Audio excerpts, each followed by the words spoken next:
બનાસકાંઠામાં ભારતીય પોસ્ટલ યુનિયનનો 41 મુદ્દાઓ પર કાળી પટ્ટી બાંધી વિરોધ પ્રદર્શન. ભારતીય પોસ્ટલ યુનિયનના રાષ્ટ્રવ્યાપી આહવાનના પગલે આજે બનાસકાંઠા જિલ્લાની તમામ પોસ્ટ ઓફિસોના કર્મચારીઓએ તેમની વિવિધ 41 મુદ્દાઓની માંગણીઓના સમર્થનમાં કાળી પટ્ટી બાંધી વિરોધ પ્રદર્શન કર્યું. ડીસા, પાલનપુર, ધાનેરા સહિત જિલ્લાભરની તમામ પોસ્ટ ઓફિસના કર્મચારીઓ આ વિરોધ પ્રદર્શનમાં જોડાયા. ગ્રુપ સીના પ્રમુખ દિનેશભાઈ દેસાઈ અને પોસ્ટમેન એમટીએસના સેક્રેટરી નીરવભાઈ જોશીએ જણાવ્યું કે ભારતીય પોસ્ટલ ફેડરેશન દ્વારા આજે સમગ્ર દેશમાં બ્લેક બેલ્ટ પ્રોટેસ્ટનું આયોજન કરવામાં આવ્યું છે. આ અંતર્ગત પોસ્ટ વિભાગના તમામ કર્મચારીઓ આજે કાળી પટ્ટી બાંધી ફરજ બજાવી રહ્યા છે.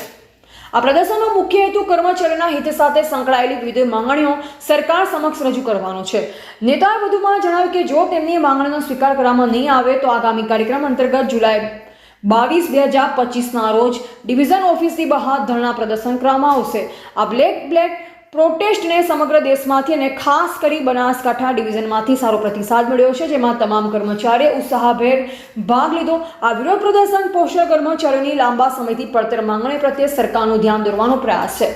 એવા પ્રકાશ ભારતી ગોસ્વામી, ભારતની અસ્મિતા, બનાસકાંઠા.